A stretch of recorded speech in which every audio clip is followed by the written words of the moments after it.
फोकट में आइल बड़े का रे बजाओ।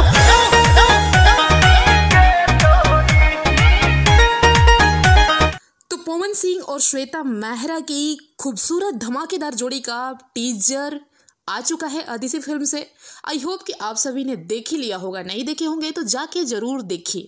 अब गाने का टीजर तो आ गया है, पर गाने में कहीं से भी ये समय नहीं मेंशन किया गया है कि गाने को रिलीज कब किया जाएगा, टाइमिंग क्या है। तो आप सभी को हम बता दें कि गाने को कल सुबह यानी 21 दिसंबर को सुबह के 9 बजे रिलीज किया जाएगा, ऐसा Pawan Singh official Instagram ID पर शेयर किया गया है। अब भाई इस गाने के बारे में कहना ही क्या है, गाना तो आउट होने से रिलीज होने से पहले ही हिट है, काफ़ी खूबसूरत है, काफ़ी पसंद किया जा रहा है लोगों के द्वारा।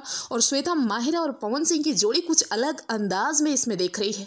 तो उम्मीद है कि आप लोग बेसब्री से इसका इंतजार तो कर ही रहे हैं और कल पूरे यूट्यूब पे धुआं धुआं तो जरूर मचाएंगे। तो क्या करने वाले हैं आप लोग कमेंट करके जरूर बताइए, और कैसा लगा टीजर, देखे कि नहीं देखे। वीडियो को लाइक शेयर जरूर करते रहें और चैनल को सब्सक्राइब भी करें। मिले नेक्स्ट वीडियो में मिलते हैं।